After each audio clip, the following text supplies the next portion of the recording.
coaster, the relationship between my father and I.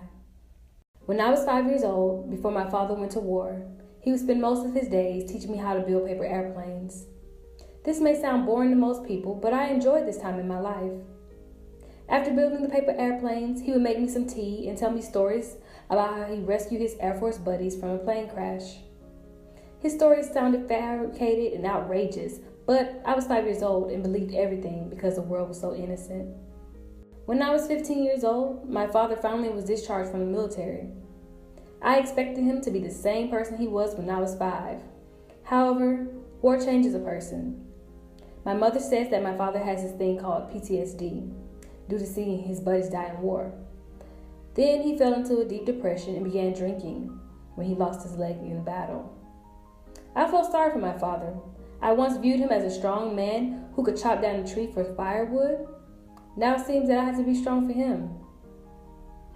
When I was 25 years old, I had just returned home from college and wanted to introduce my family to my boyfriend Jacob.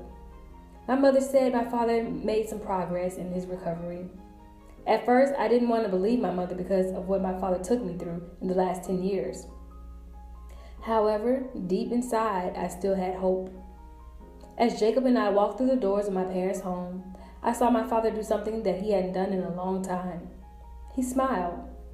He was filled with energy and didn't give a care about his prosthetic leg. This was the father I remembered. When I was 35 years old, I picked up my 2 sons from baseball practice when I received a call. "Your father's in the hospital. Hurry," my mother said. The doctors told us that he had a brain aneurysm and that his recovery would be difficult. I couldn't believe what I was hearing. Suddenly, images began popping into my mind of the times I had with my father. I stayed at the hospital and held my father's hand until visiting hours were over. Till this day, I regret leaving him. The next morning, my mother received a phone call from the hospital saying that my father had passed away. I felt my heart drop to my stomach.